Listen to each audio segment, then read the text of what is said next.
ನಮಸ್ತೆ ಸ್ನೇಹಿತರೆ, RSK ನ್ಯೂಸ್ಗೆ ಸ್ವಾಗತ. ದೊಡ್ಡಬಳ್ಳಾಪುರ ನಗರ ಹೊರವಲಯದಲ್ಲಿರುವ ಓಬ್ದೇನಹಳ್ಳಿ ಬಳಿ ಕರ್ನಾಟಕ ಕಟ್ಟಡ ಮತ್ತು ಇತರ ನಿರ್ಮಾಣ ಕಾರ್ಮಿಕರ ಕಲ್ಯಾಣ ಮಂಡಳಿ ವತಿಯಿಂದ ವಲಸೆ ಕಾರ್ಮಿಕರಿಗಾಗಿ ನಿರ್ಮಿಸಿರುವ ವಸತಿ ಸಮುಚ್ಚಯ ಕಟ್ಟಡಗಳನ್ನು ಉದ್ಘಾಟನೆ ಮಾಡಲು ಸಚಿವರಾದ ಸಂತೋಷ್ ಲಾಡರ್ ಅವರು ಆಗಮಿಸಿದರು.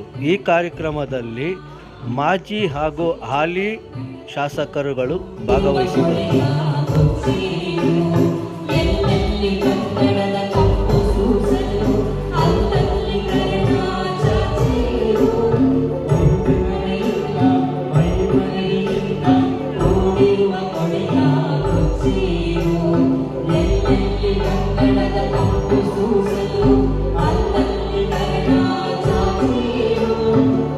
ಒಂದು ದಾರಿದೀಪ ಆಗಿರೋದನ್ನ ನಾವು ಕಾಣ್ತಾ ಇದ್ದೇವೆ. ಇದಲ್ಲದೆ ಸ್ನೇಹಿತರೆ, ಅಂಬೇಡ್ಕರ್ ಅವರು ಕಾರ್ಮಿಕ ಸಮುದಾಯಕ್ಕೆ ಕೊಟ್ಟಂತ ಕೊಡುಗೆ ಅಪಾರವಾದಂತಹದ್ದು.